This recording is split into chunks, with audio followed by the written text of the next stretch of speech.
Arjun son of Vyjayanthi second song launch చేస్తాం నిన్న రాత్రి కార్యక్రమం జరిగింది, అద్భుతంగా జరిగింది.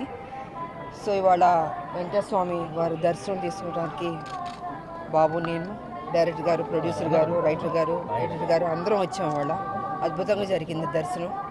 సో అందరూ 18వ తారీఖు ఏప్రిల్ 18 ఈ సినిమా చూసి అతి పెద్ద హిట్ చేయవలసిందిగా రెండు రాష్ట్రాల ప్రజల్ని కోరుకుంటున్నాను. So thank you. ఏప్రిల్ 18 మా cinema Arjun son of Vyjayanthi release అవుతుంది. సో నేను చిన్న ఈవెంట్ చేసుకున్నాం ఇక్కడ. దానికంటే పెద్ద ఈవెంట్ స్వామివారి దర్శనం. సో ఆయన దర్శనం చేసుకొని ఆయన ఆశీర్వాదం తీసుకొని మేము ముందుకు రాబోతున్నాం. మీరందరూ మమ్మల్ని ఆదరిస్తారని మనస్ఫూర్తిగా కోరుకుంటున్నాం. నెక్స్ట్ ప్రాజెక్ట్ గురించి సినిమా రిలీజ్ తర్వాత మాట్లాడదామండి.